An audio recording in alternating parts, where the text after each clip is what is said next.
नमस्कार, मी डॉक्टर राजेश हराळ पाटील। आज आपल्याला एका अशा प्रतिभावान लेखकाच्या पुस्तकाची माहिती सांगणार आहे, ज्या लेखकाचं नाव आहे स्वामीकार रणजित देसाई। अवघ्या महाराष्ट्राला परिचित असलेलं नाव, ज्या स्वामींमुळे ते घराघरात पोचले असे रणजित देसाई।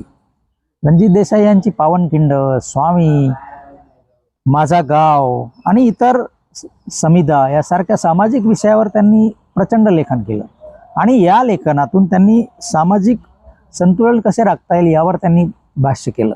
ऐतिहासिक कादंबऱ्या त्यांनी लिहिल्या, सामाजिक विषयावर कादंबऱ्या लिहिल्या आणि त्यातली अशीच एक अतिशय सुंदर अशी कादंबरी जी आपल्याला थेट आपल्या जवळपास 40 वर्षापूर्वीच्या आपल्या गावामध्ये घेऊन जाते।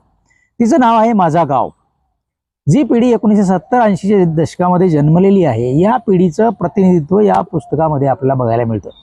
असं हे पुस्तक वाचताना जुन्या काळातील गावगाडा, जुन्या काळातील प्रत्येक गावाची रचना, गावातील पाटीलकी, इनामदार, शेतकरी, शेतमजूर आणि त्या गावाची चालत असलेली व्यवस्था, अतिशय वास्तव असं चित्रण त्यांनी यामध्ये केलेलं आहे।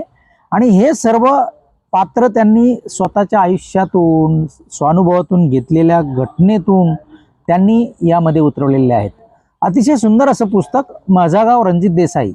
यामध्ये एकच गोष्ट आहे की बदलत चालली समाजव्यवस्था किंवा वाढतं शहरीकरण, गावांचा शहराशी वाढलेला संपर्क किंवा गावातील संपत चाललेलं गावपण हे आपल्याला यामध्ये सापडतं। आणि प्रत्येक गावातून येणाऱ्या माणसाने या पुस्तकाचं वाचन करावं।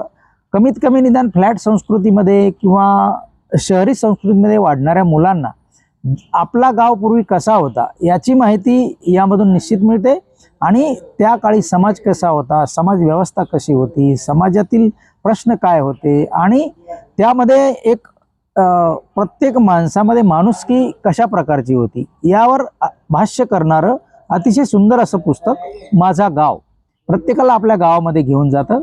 जय हिंद, जय भारत।